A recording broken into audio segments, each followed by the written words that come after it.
옛 조선의 어느 시대 낙동강 지류를 따라 자리 잡은 작은 마을이 있었습니다.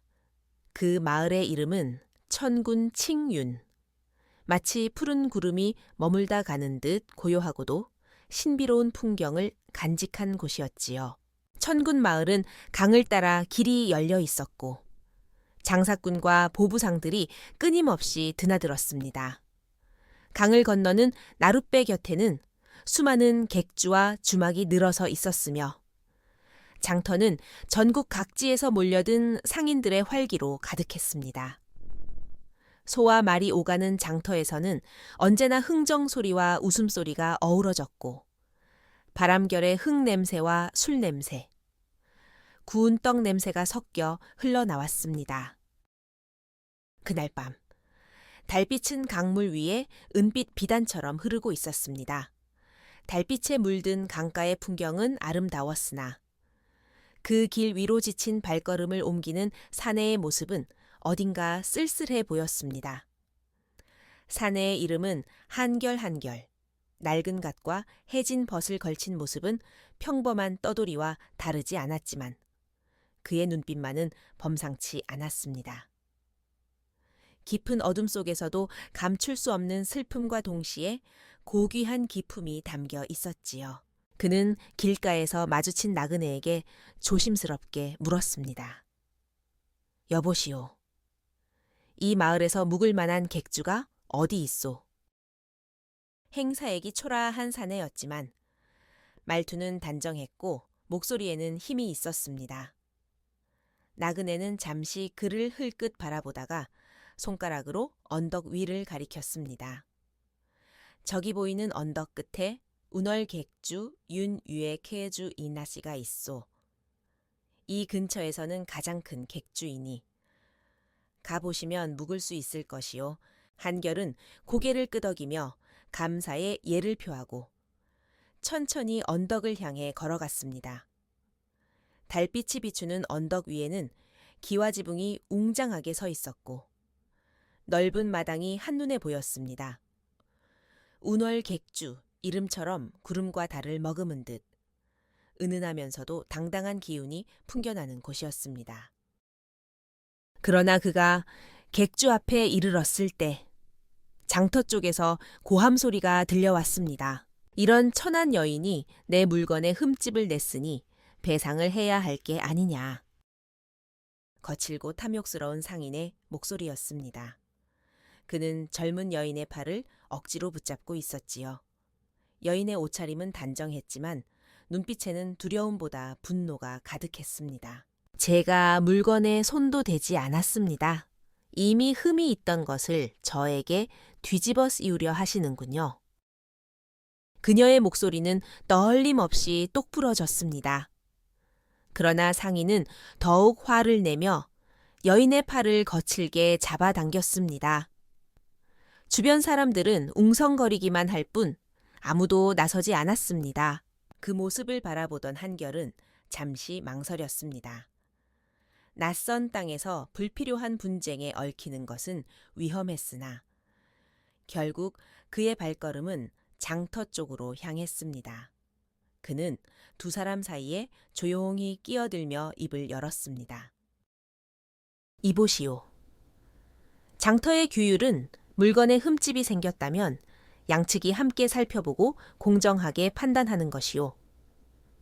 이렇게 강압적으로 나오는 것은 장사꾼의 도리가 아니지 않소. 한결의 말투는 단호했고 눈빛은 강직했습니다. 상인은 그의 기세에 순간 위축되더니 투덜거리며 물건을 들고 자리를 떠났습니다.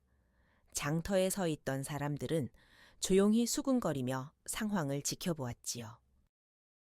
팔을 붙잡혔던 여인은 놀란 가슴을 진정시키며 한결을 바라보았습니다.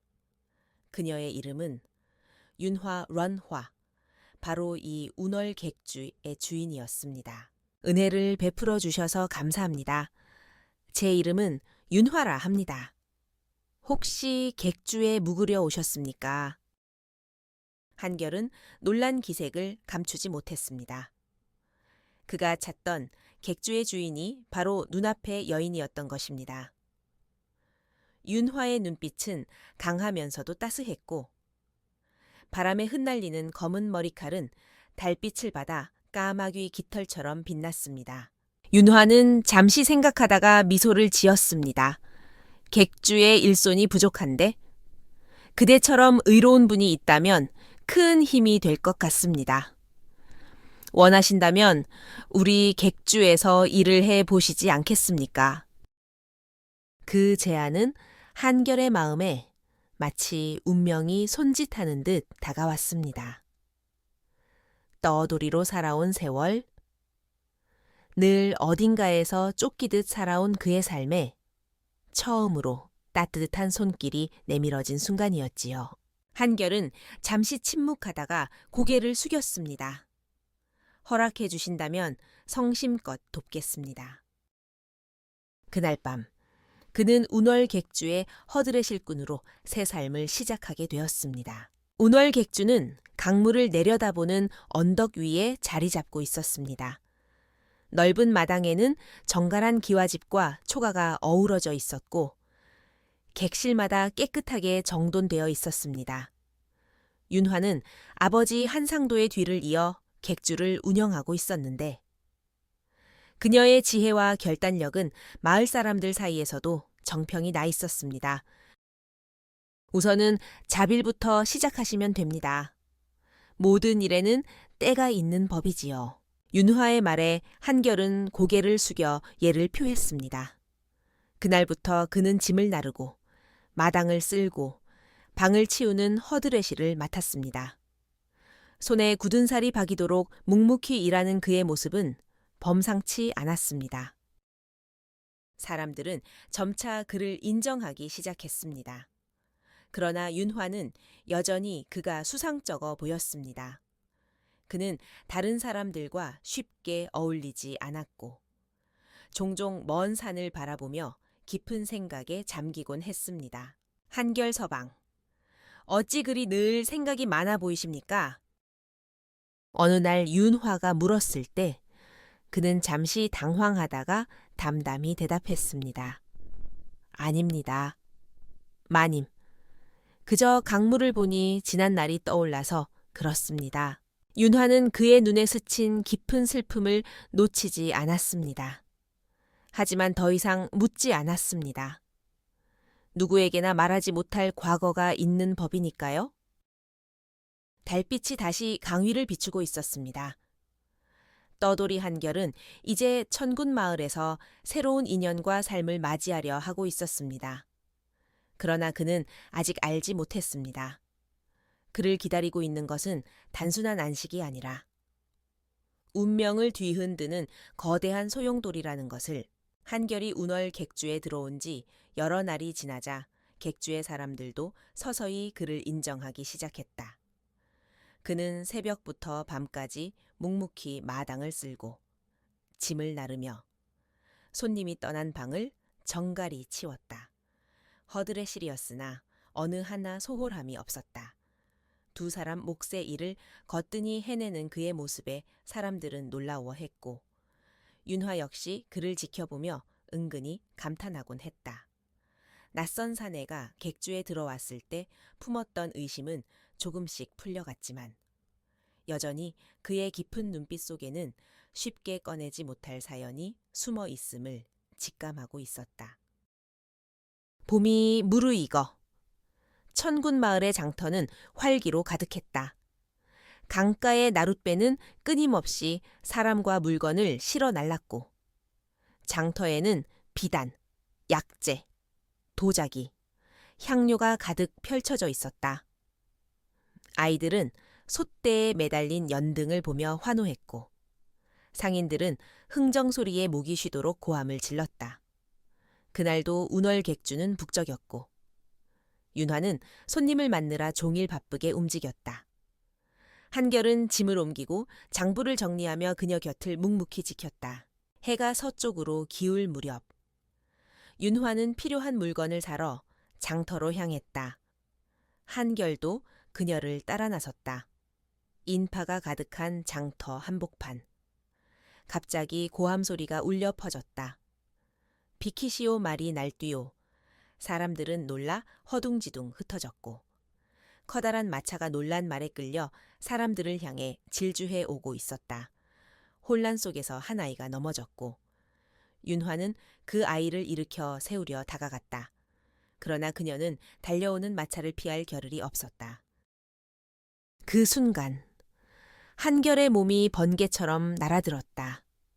그는 윤화를 끌어안고 길가로 굴러떨어졌다.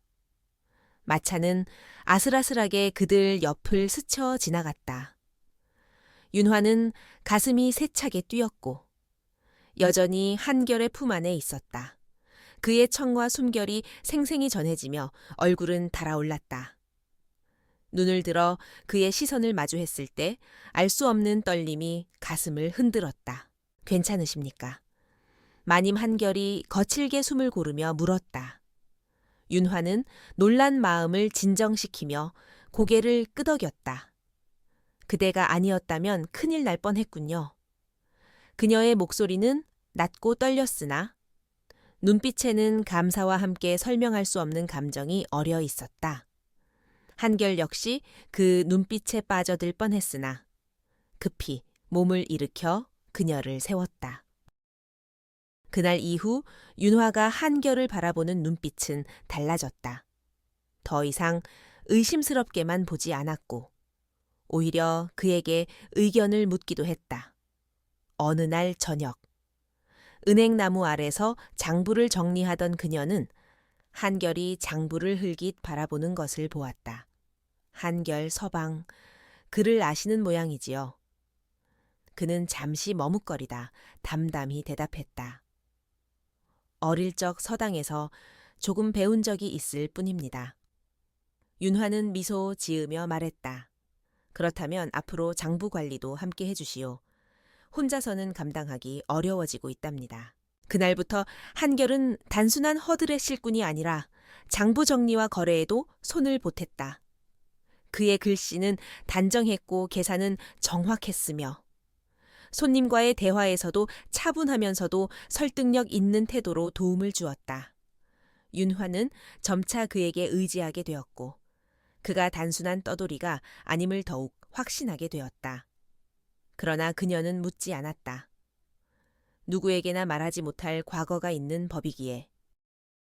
하지만 모든 이가 그를 곱게 본 것은 아니었다. 윤화의 집안과 혼담을 오가던 양반 도령 최도현이 객주에 나타난 것이다. 비단옷을 입고 당당히 들어선 그는 윤화를 맞으며 환한 미소를 지었다. 윤화 아씨, 오랜만이오. 한양에서 돌아왔소. 윤화는 정중히 맞이했지만 얼굴에는 미묘한 거리감이 스쳤다. 이내 그의 시선은 마당에서 묵묵히 일하는 한결에게 향했다. 저 사내는 누구여? 처음 보는 얼굴인데 윤화는 짧게 대답했다. 얼마 전 들어온 일꾼입니다. 객주일에 큰 도움이 되고 있지요. 최도현은 눈을 가늘게 뜨며 한결을 뚫어지게 보았다. 어디서 온 자요 성씨가 무엇이요? 한결은 천천히 고개를 들어 그의 눈을 마주했다. 한결이라 하옵니다. 북쪽에서 떠돌다 이곳에 오게 되었습니다. 북쪽이라. 어디 북쪽이요? 떠돌아다닌 세월이 길어 한 곳을 고향이라 말하기 어렵습니다. 짧은 문답이었으나 두 사람의 시선은 공중에서 부딪혀 긴장된 공기를 만들었다. 윤화는 그 기운을 감지하고 서둘러 대화를 끊었다. 그러나 그날 이후 최도현은 한결을 곁눈질하며 예의주시했다. 그날 밤 윤화는 객주 뒷마당에 느티나무 아래에 홀로 앉아 있었다. 가을 기운이 감돌고 하늘에는 별빛이 가득했다. 달빛이 은은히 내려앉은 자리로 한결이 다가왔다. 마님, 늦은 시각에 혼자 계시면 위험합니다. 윤화는 그를 바라보며 잔잔히 웃었다. 앉으시지요. 가을밤 달구경은 혼자보다는 둘이 함께하는 것이 좋다 하지 않습니까? 한결은 잠시 망설이다 그녀 옆에 앉았다. 두 사람 사이에는 말로 표현하기 어려운 평온함이 흘렀다. 윤화가 조용히 입을 열었다.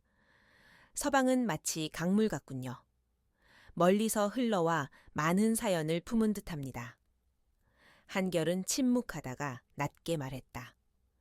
누구나 쉽게 꺼낼 수 없는 과거가 있지요. 하지만 언젠가 마님께만은 모든 것을 말씀드리고 싶습니다. 윤화의 가슴이 알 수 없는 설렘으로 뛰었다. 그녀는 조심스럽게 그의 손등에 손을 얹었다. 바람처럼 스쳐간 순간이었지만 그 작은 손길은 두 사람의 마음을 흔들기엔 충분했다. 그렇게 두 사람은 조금씩 가까워지고 있었지만 그 평온함이 오래 지속되리라는 보장은 없었다. 이미 최도연의 눈빛은 한결을 향한 경계와 의심으로 어두워지고 있었으니 머지않아 천군 마을의 고요한 밤에도 큰 파도가 몰려올 운명이었다. 천군 마을의 가을은 유난히 빛났다. 언덕마다 붉은 단풍이 물들고 강물은 노을빛을 받아 황금빛으로 반짝였다. 운월 객주도 손님들로 가득 차 분주한 나날을 보냈다. 한결은 여전히 묵묵히 일을 해냈고 이제 그는 단순한 일꾼이 아니라 객주의 중요한 손과 발이 되어 있었다. 윤화는 그런 그를 곁에서 바라볼 때마다 알 수 없는 안도와 설렘을 느꼈다. 그러나 그 평온한 일상 속에도 불길한 그림자가 서서히 들이우고 있었다. 최도현은 여전히 객주에 머물며 한결을 예의주시했다. 그는 종종 일부러 한결에게 말을 걸며 출신을 캐물었고 대답이 돌아올 때마다 눈빛을 좁혔다. 북쪽이라 했소. 그런데도 글을 읽고 장부를 정리할 줄 아는가 참 신기한 일이로군. 그의 말에는 은근한 조롱과 불신이 섞여 있었다. 한결은 묵묵히 고개를 숙이고 일을 이어갔지만 그 시선은 예리한 칼날처럼 등을 찔렀다. 윤화는 그 불편한 기류를 감지하고 종종 한결을 두둔했다. 도령님. 한결 서방은 성실히 일하며 객주에 큰 도움을 주고 있습니다. 더 이상 출신을 캐묻는 것은 무례라 생각합니다. 그러나 최도현은 매번 미소를 지으며 대답했다. 아씨, 저는 단지 궁금해서 묻는 것일 뿐이요. 낯선 이가 오래 머무는 것은 마을의 안녕과도 관련 있지 않소? 그의 말투는 공손했으나 속내는 뻔히 드러났다. 그날 밤 윤화는 객주 뒷마당의 느티나무 아래에 앉아 있었다. 달빛이 그녀의 얼굴을 은은히 비추었고 바람에 흩날리는 머리칼이 그늘을 그렸다. 잠시 후 한결이 다가왔다. 마님, 오늘도 늦게까지 계시는군요. 윤화는 그에게 자리를 권하며 조용히 물었다. 한결 서방, 늘 저 먼 산을 바라보실 때면 마치 무언가 그리운 듯한 표정을 지으십니다. 혹시 잃어버린 고향이 있습니까? 한결은 순간 당황한 듯 침묵했다. 이내 담담히 대답했다. 어릴 적 잠시 머물던 집이 있었습니다. 그러나 지금은 모두 잊고 떠돌이로 살고 있지요. 더 이상 고향이라 부를 곳도 없습니다. 그의 눈빛은 깊은 슬픔을 머금고 있었고 윤화는 그 속에서 쉽게 다가갈 수 없는 상처를 느꼈다. 그러나 그녀는 더 이상 묻지 않았다. 대신 부드럽게 말했다. 누구에게나 말할 수 없는 과거가 있는 법이지요. 하지만 저는 지금의 한결 서방을 신뢰합니다. 한결은 그 말에 고개를 숙였고 눈빛 속에 잠시 따스한 불빛이 스쳤다. 그는 오랫동안 느끼지 못했던 감정을 서서히 깨닫고 있었다. 그러나 동시에 그 감정이 불러올 위험을 알고 있기에 마음 한구석은 무겁게 가라앉았다. 며칠 뒤 천군 마을에서는 큰 장터 행사가 열렸다. 각지에서 몰려온 상인들이 진귀한 물건을 펼쳐놓았고 사람들은 구경하며 흥정을 벌였다. 윤화는 필요한 물건을 사기 위해 한결과 함께 장터로 나갔다. 사람들 사이를 헤치며 물건을 살피던 그녀의 눈빛은 늘처럼 결단력이 있었으나 그 곁에서 한결은 경계심을 늦추지 않았다. 장터 한쪽에서는 광대패가 흥겨운 제담을 벌였고 다른 쪽에서는 고개사가 줄 위에서 묘기를 부리고 있었다. 그러나 그 활기 속에서 한결의 마음은 편치 않았다. 사람들 틈에서 자신을 흘끗 바라보는 시선들이 느껴졌기 때문이다. 그는 오래된 습관처럼 주위를 살피며 발걸음을 옮겼다. 그때 마을의 뒷골목에서 수상한 기척이 들려왔다. 최도연이 낯선 사내와 은밀히 이야기를 나누고 있었다. 한결은 멀찍이 서 그 모습을 보았다. 사내는 거친 옷차림의 나졸 같았고 그의 손에는 작은 두루마리가 들려 있었다. 한결은 순간 가슴이 철렁 내려앉았다. 자신을 추적하는 이들이 점점 가까워지고 있다는 예감이 엄습한 것이다. 그날 밤 객주로 돌아온 한결은 잠을 이루지 못했다. 그는 마당에 서서 달빛에 잠긴 강물을 오래도록 바라보았다. 가족을 잃고 떠돌이로 살아온 지난 세월. 언제나 쫓기듯 살아왔던 날들이 머릿속을 스쳤다. 이제 이곳에서도 또다시 쫓겨야 하는 것일까. 그러나 이번에는 혼자가 아니었다. 윤화가 있었고 그녀의 따뜻한 눈빛이 있었다. 그는 결심이 흔들리는 자신을 다잡았다.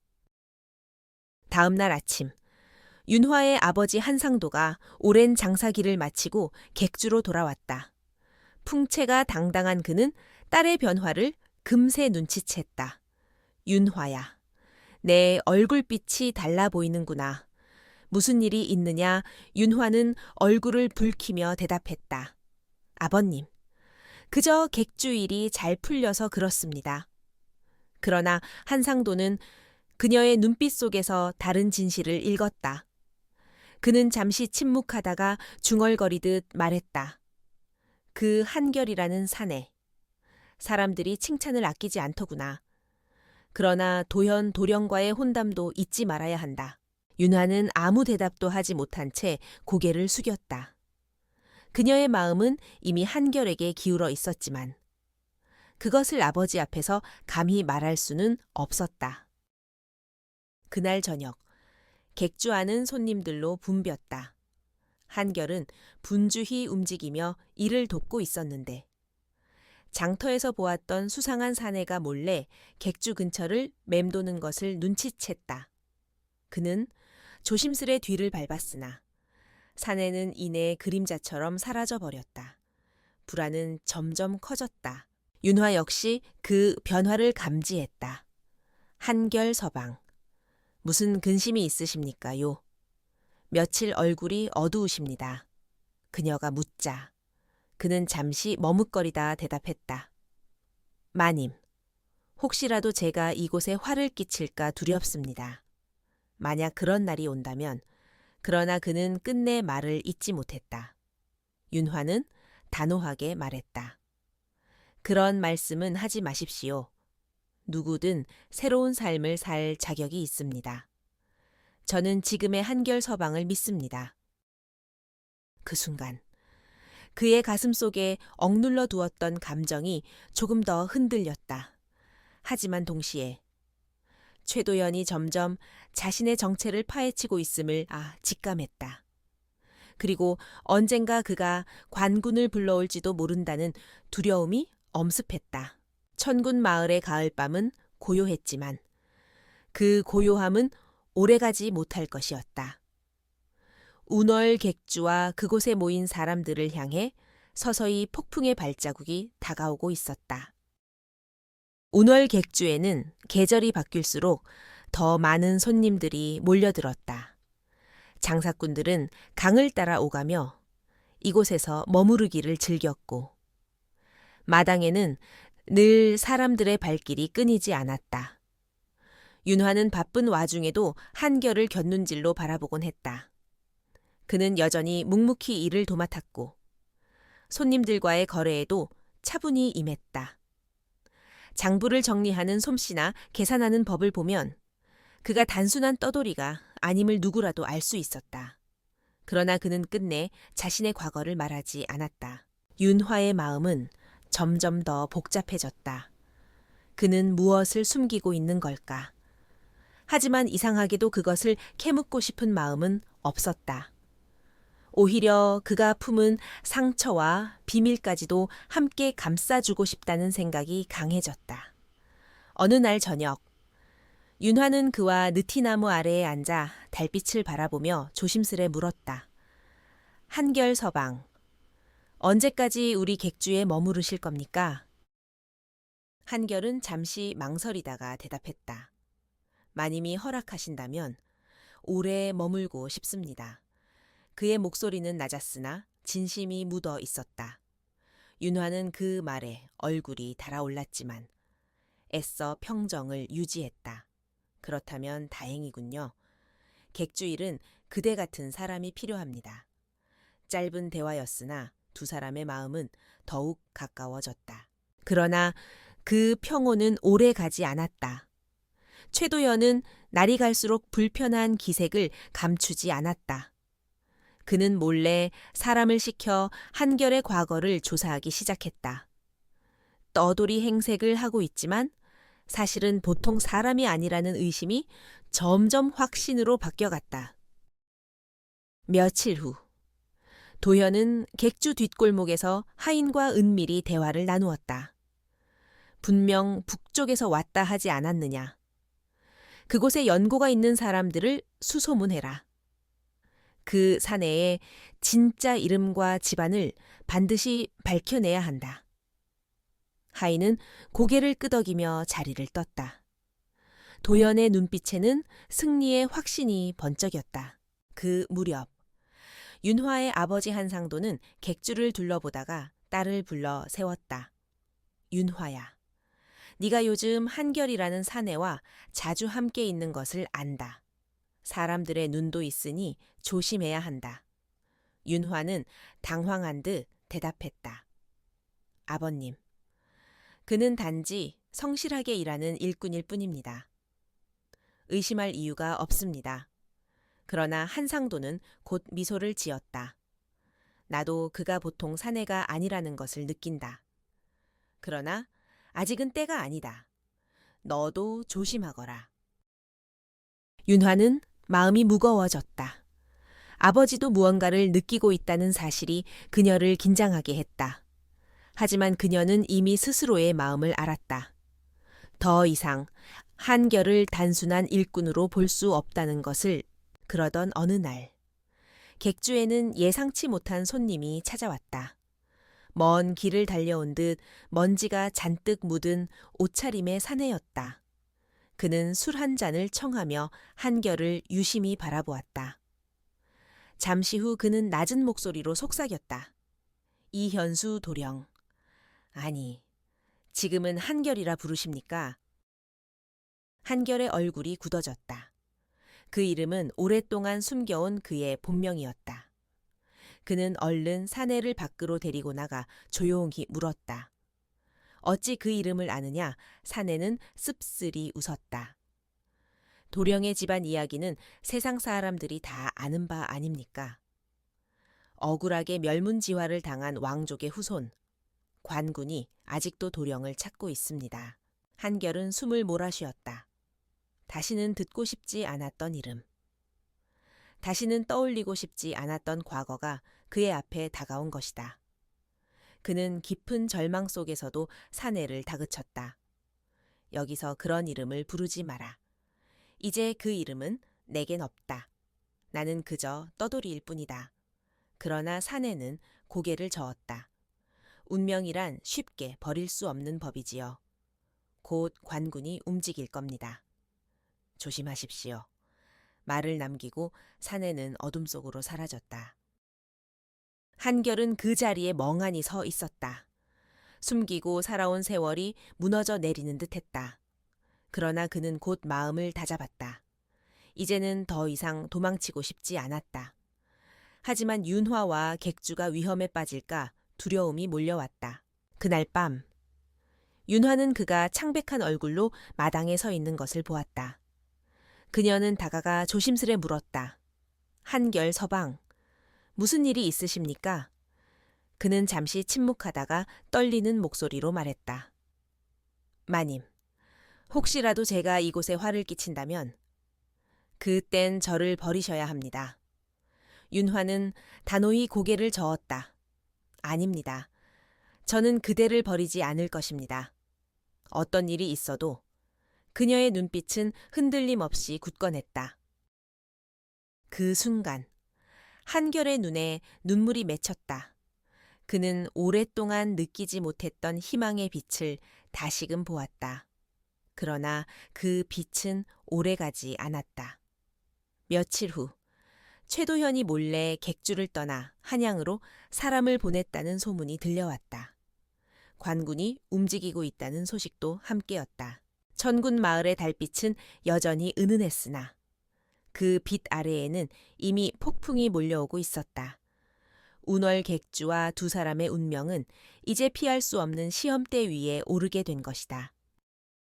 운월 객주의 평온은 오래가지 않았다.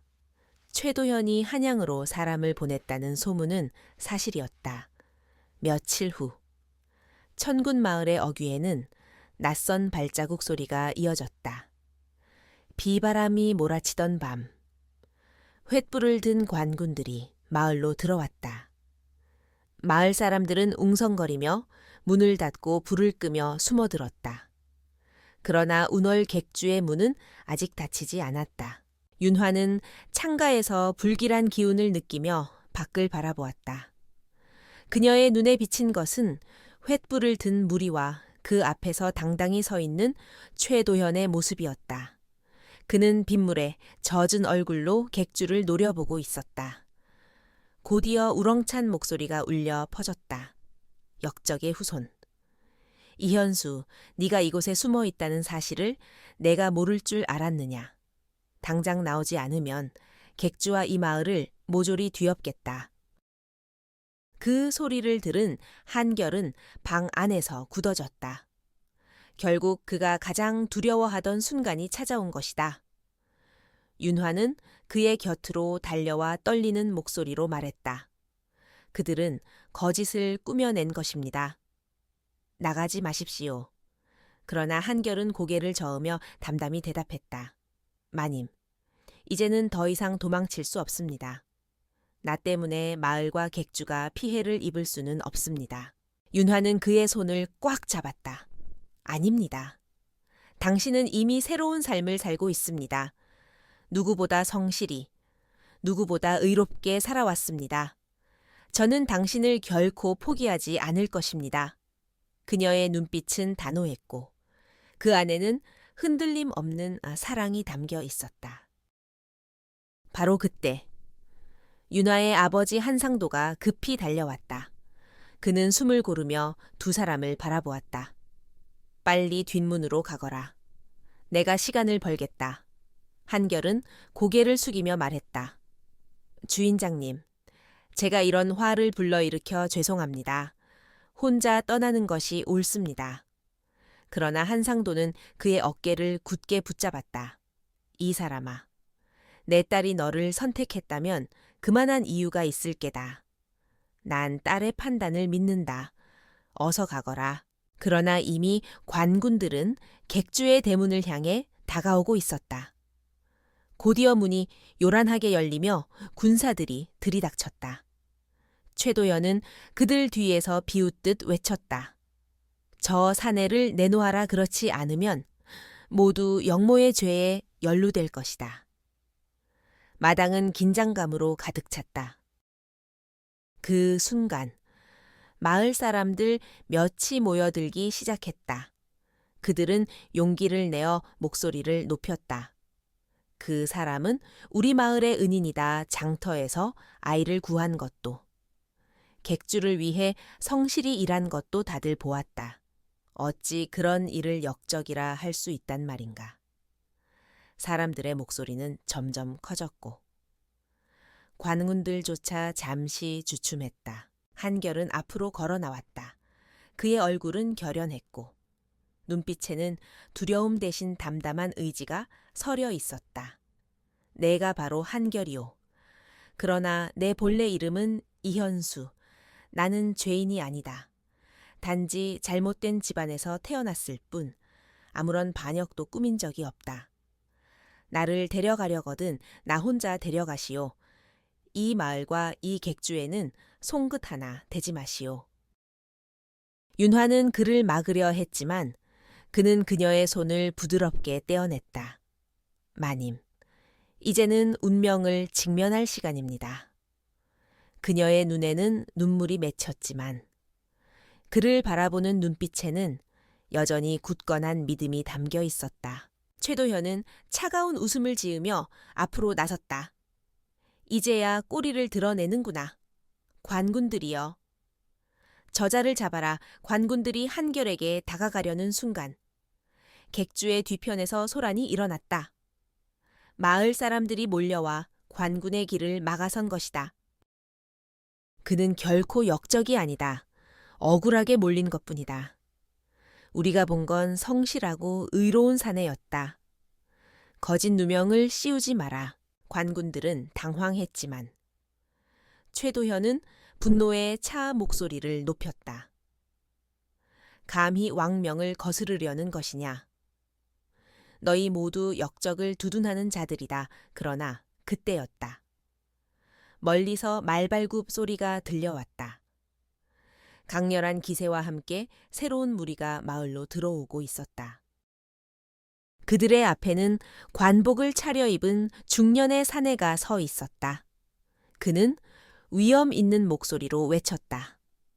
모두 물러서라.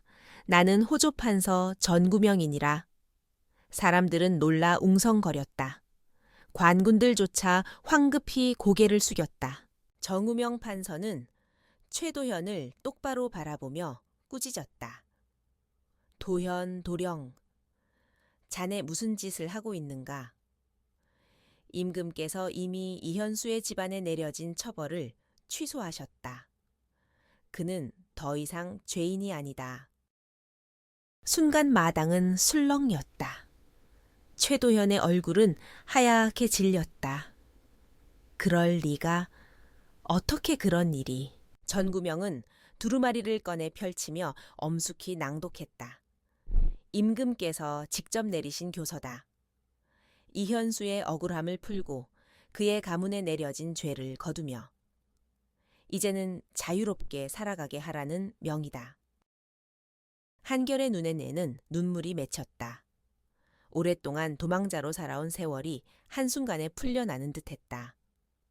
윤화는 그의 손을 꼭 잡으며 속삭였다. 이제 그대는 자유입니다. 더 이상 숨을 필요가 없습니다. 최도현은 치를 떨며 검을 뽑았다. 이럴 수는 없다. 내가 모든 것을 잃을 수는 없다. 그는 광기 어린 눈빛으로 한결에게 달려들었다. 그러나 관군들이 재빨리 움직여 그를 제압했다. 쓰러진 그는 마지막까지 울부짖었다. 이것으로 끝난 줄 아시오. 반드시 복수할 것이다. 비바람은 여전히 몰아쳤지만 운월 객주의 마당에는 묵직한 평온이 깃들었다. 정우명 판서는 한결에게 다가와 고개를 숙였다. 도령. 아니 이제는 자유인 한결. 오랫동안 고생이 많았소. 임금께서 그대를 직접 만나 뵙고 싶어 하신다. 한양으로 함께 가주시겠소. 한결은 잠시 침묵하다가 윤화를 바라보았다. 그녀의 눈빛 속에는 걱정과 설렘이 함께 담겨 있었다. 그는 천천히 고개를 끄덕였다.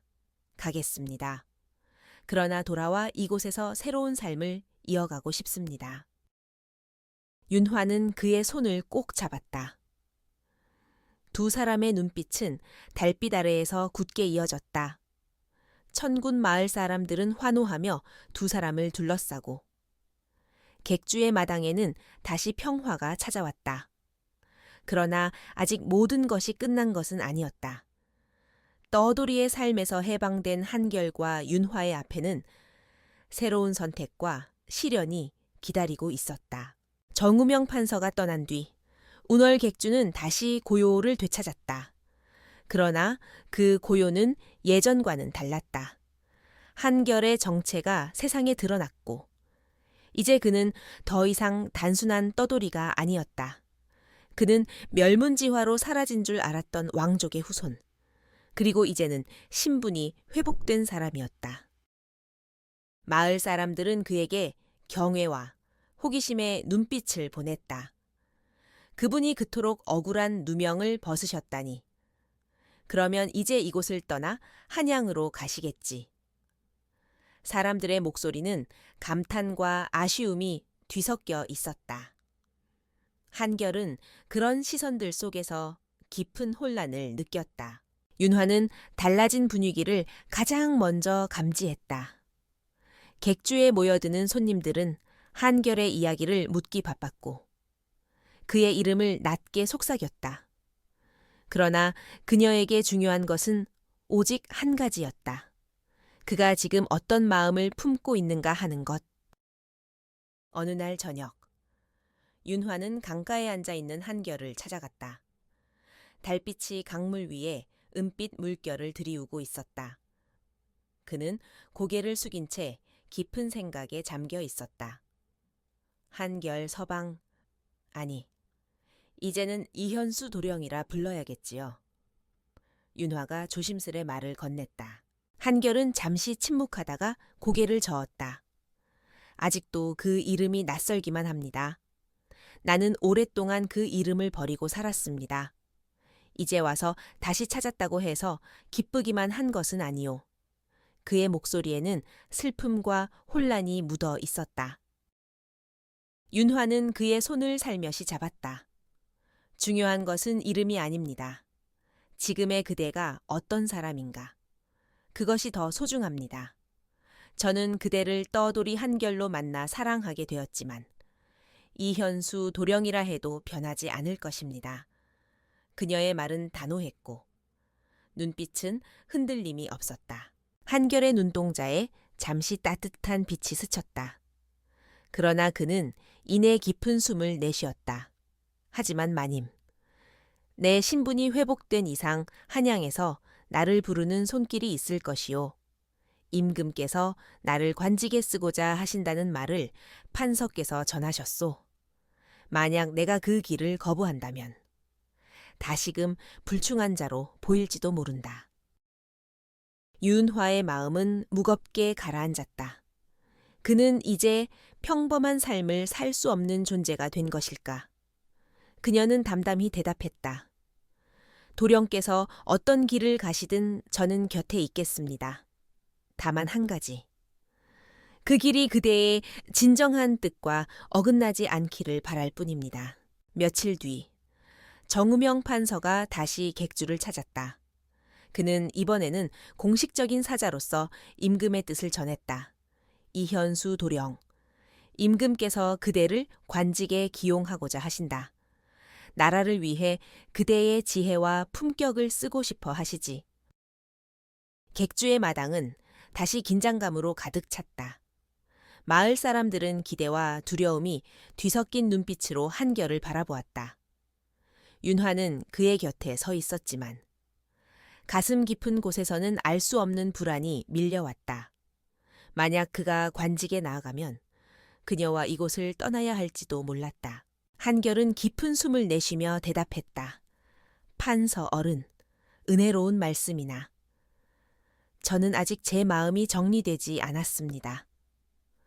오랫동안 떠돌며 깨달은 것은 화려한 지위보다 평온한 삶이 소중하다는 것이었습니다.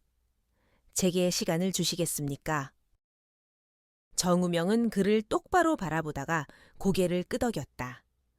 임금께서도 그대의 뜻을 존중하실 것이다. 한 달의 시간을 주겠다. 그 안에 결정을 내려 한양으로 오라. 말을 남기고 그는 떠났다. 마당에 남은 한결과 윤화는 서로의 눈을 바라보았다. 바람이 스쳐 지나가며 긴 침묵을 흔들었다. 윤화가 조심스레 말했다. 한 달이라. 그대는 어떤 결정을 내리실 것입니까? 한결은 고개를 들어 하늘을 바라보았다. 구름 사이로 달빛이 새어 나오고 있었다. 아직 모르겠습니다. 그러나 한 가지는 분명합니다. 나는 권력이나 명예보다 마음의 평안을 원합니다. 다만 그것이 나 혼자만의 선택으로 끝나지 않을까 두렵습니다. 윤화는 그의 손을 꽉 잡았다. 그대의 평안이 제가 있는 곳이라면 어떤 길을 선택해도 괜찮습니다. 저는 함께하겠습니다. 그녀의 목소리는 단호했으나 마음속에는 여전히 두려움이 남아 있었다. 그러나 그들이 모르는 사이 최도연은 아직 완전히 무너진 것이 아니었다. 유배를 당했다는 소식이 퍼졌지만 그는 여전히 원한을 품고 있었다. 멀리서 그의 이름을 속삭이는 이들이 있었고 그 불씨는 다시금 불길로 번질 준비를 하고 있었다.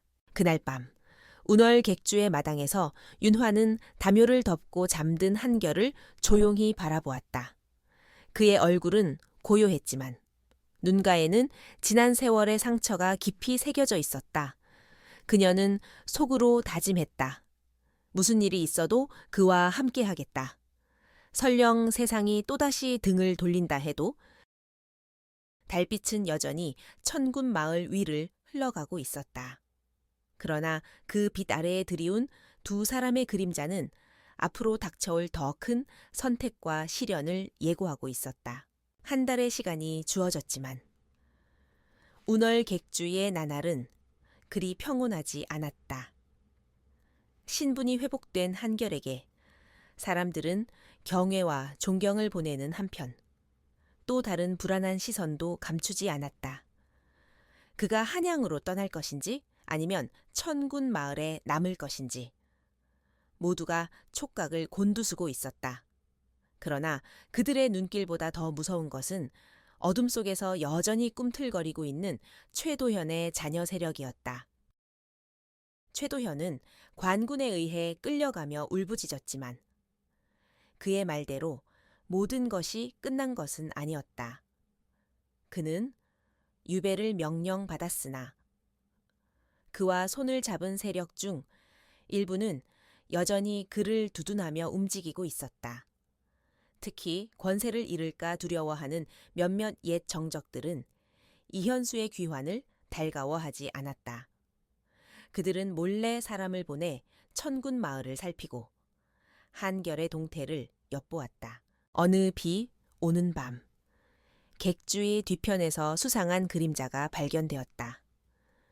마을 청년이 우연히 그를 붙잡으려 했으나 사내는 비에 젖은 어둠 속으로 사라졌다.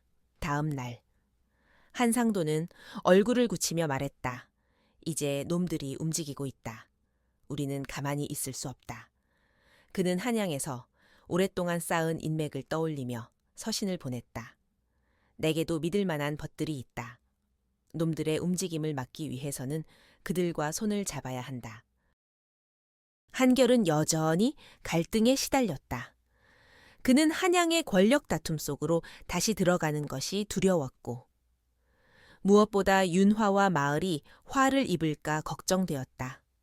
그러나 윤화는 그의 손을 잡고 말했다. 도망치지 않으셔도 됩니다. 이번에는 함께 맞서 싸웁시다. 우리가 힘을 합친다면 어떤 어려움도 이겨낼 수 있습니다. 그녀의 눈빛에는 단단한 결의가 담겨 있었다. 며칠 뒤 마을의 파수꾼이 다급히 객주로 달려왔다. 관군이 다시 마을로 들어오고 있습니다. 이번에는 수가 많습니다. 그 외침에 객주는 순식간에 긴장으로 휩싸였다. 한상도는 침착하게 사람들을 모아 지시했다. 모두 우리가 세운 계획대로 움직이자. 마을 사람들은 각자 맡은 위치를 지켜라. 오늘 밤은 시험의 날이 될 것이다. 윤화는 여자들과 함께 객주 안에서 필요한 물품을 챙겼다. 그녀는 손이 떨리고 있었지만 두려움을 억누르며 굳건히 움직였다. 강당에서는 마을의 어른들이 모여 전략을 상의했다. 창고 뒤편에서는 청년들이 몽둥이와 삽을 손에 들고 준비를 갖추고 있었다. 마침내 관군이 도착했다. 그들의 앞에는 낯익은 얼굴이 서 있었다. 바로 최도현의 측근 중 한 명. 그동안 수상쩍게 객주를 맴돌던 사내였다. 그는 관군을 이끌고 당당히 외쳤다. 역적의 후손 이현수, 네가 아무리 신분을 회복했다 하나 새로운 증거가 드러났다. 널 잡아가겠다. 마을 사람들은 분노에 차 목소리를 높였다. 거짓이다. 임금님의 교서를 우리가 직접 들었다. 무슨 명목으로 또 잡아가려는 것이냐. 그러나 관군은 아랑곳하지 않았다. 무기를 든 그들의 기세는 위협적이었다. 한결은 앞으로 걸어 나왔다. 그의 얼굴에는 담담한 결의가 담겨 있었다. 내가 여기 있다. 그러나 무고한 사람들을 해치지 마라. 나만 데려가면 되지 않느냐. 윤화는 그의 팔을 붙잡으며 눈물을 흘렸다. 안 됩니다. 그들에게 가면 다시는 돌아오지 못할 것입니다. 그때 한상도가 앞으로 나섰다. 내 놈들. 감히 교서를 거스르려는 것이냐. 만약 임금님의 명을 무시하고 거짓으로 사람을 해하려 한다면 너희들 또한 죄를 면치 못할 것이다. 그의 목소리는 단호했고 마을 사람들도 그 뒤를 따라 외쳤다. 광운과 마을 사람들 사이의 긴장은 칼끝처럼 날카로웠다. 언제 폭발할지 모르는 상황 속에서 말발굽 소리가 다시 울려 퍼졌다. 이번에는 여러 명의 기마병이 달려오고 있었고 그 선두에는 다시 전구명 판서가 서 있었다. 그는 우렁찬 목소리로 외쳤다. 멈추어라 임금님의 명을 거역하는 자 누구냐. 판서의 등장은 마치 하늘의 벼락과도 같았다. 관군은 당황하여 무릎을 꿇었고 앞장서던 사내는 얼굴이 창백해졌다. 전구명은 그를 노려보며 크게 꾸짖었다. 내 놈은 거짓 증거를 조작하여 무고한 자를 해치려 했구나. 이 일은 임금께 보고될 것이며 너와 너의 배후 세력은 모두 단죄될 것이다. 한결은 안도의 숨을 내쉬었으나 그의 얼굴에는 여전히 복잡한 감정이 어려 있었다. 윤화는 그의 손을 꼭 붙잡으며 속삭였다. 이제 정말 모든 것이 끝난 것 같습니다. 그러나 한결은 조용히 대답했다. 아직은 아닙니다. 세상에는 언제나 탐욕과 권력이 뒤엉켜 있지요. 하지만 나는 더 이상 도망치지 않겠습니다. 이곳에서 당신과 함께 서 있겠습니다. 정우명 판서는 한결의 어깨를 두드리며 말했다. 도령, 이제 선택의 시간이 다가오고 있다. 한양으로 가든, 이곳에 남든, 어떤 길을 택하든 너는 자유다.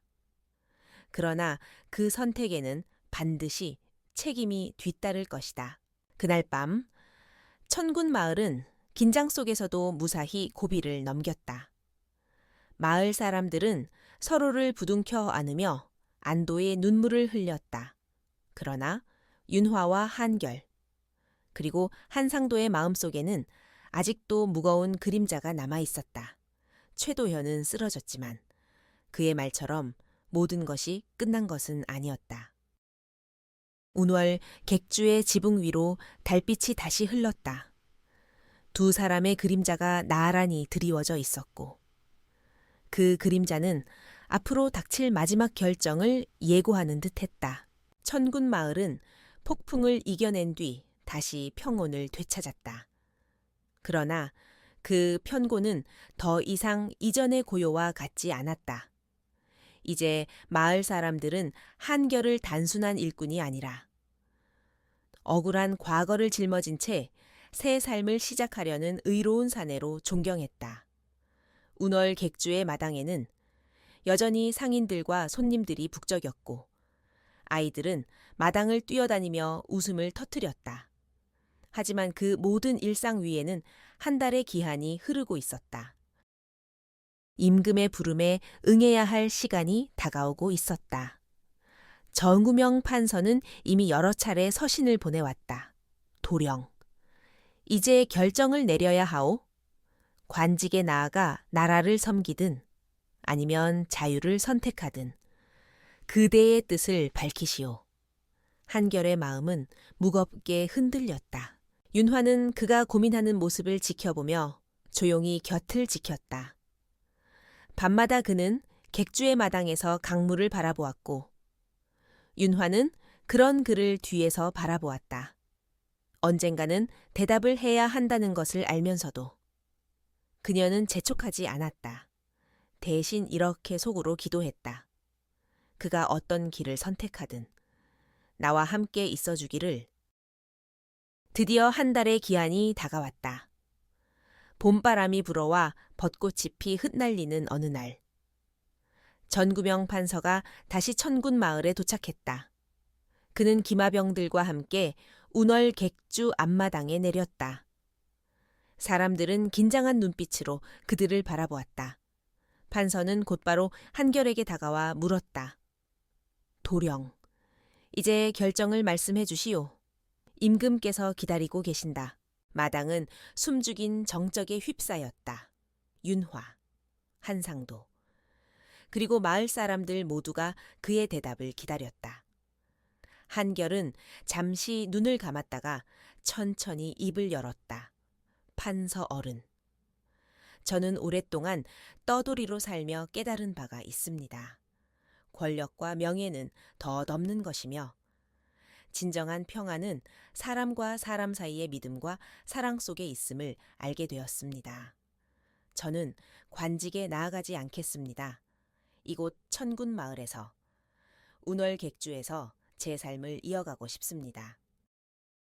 사람들 사이에서 환호성이 터졌다.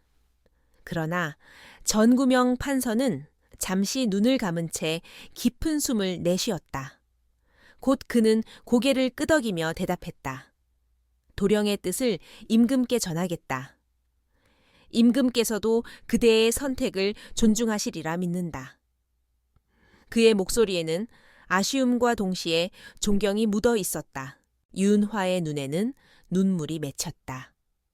그녀는 한결의 손을 꼭 잡으며 속삭였다. 감사합니다. 그대가 이곳을 선택해 주어.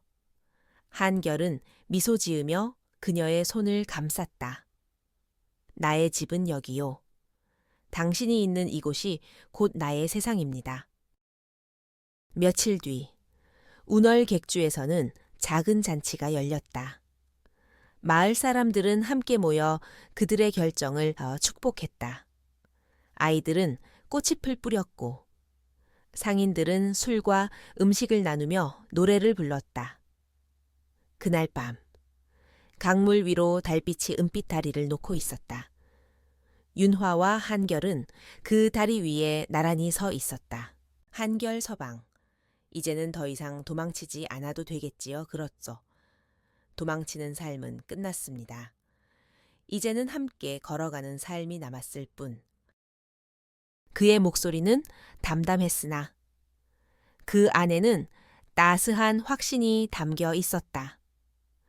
윤화는 그의 어깨에 고개를 기댔다. 두 사람의 그림자가 강물 위에 길게 드리워졌다. 시간은 흘러 운월 객주는 점점 더 번창했다. 한결은 장부를 정리하고 손님을 맞이하는 데 있어 누구보다 능숙했으며 윤화와 함께 객주를 이끌어갔다. 마을 사람들은 그들을 존경하며 따랐고 천군 마을은 예전보다 더 활기찬 곳으로 변해갔다. 그러나 그들의 마음속에는 늘 조심스러운 다짐이 남아 있었다. 권력과 욕망은 언제든 다시 찾아올 수 있다는 것. 세상은 늘 변한다는 것. 하지만 그들은 함께라면 어떤 폭풍도 견뎌낼 수 있다고 믿었다. 어느 맑은 밤, 윤화는 강가에서 한결에게 조용히 말했다. 서방, 그대와 함께하는 이 시간이 제게는 가장 큰 선물입니다. 저는 더 이상 바라는 것이 없습니다. 한결은 그녀를 바라보며 부드럽게 대답했다. 나 역시 그렇소. 내가 찾던 것은 화려한 궁궐이 아니라 이 마을의 달빛과 당신의 미소였소. 그 순간 바람이 불어와 버릇꽃잎이 두 사람을 감쌌다. 달빛은 더욱 밝게 내려와 그들의 얼굴을 비추었다. 그리고 그들의 마음속에는 오랜 방황 끝에 찾아낸 진정한 안식과 사랑이 가득 차올랐다. 천군 마을의 운월 객주는 그렇게 두 사람의 삶과 함께 새로운 역사를 써 내려가기 시작했다. 이제 사람들은 떠돌이, 한결이 아닌 누구보다 강직하고 따뜻한 주인으로 그를 기억하게 될 것이다. 그리고 윤화와 함께 만들어갈 그들의 미래는 달빛처럼 영원히 마을을 밝히리라.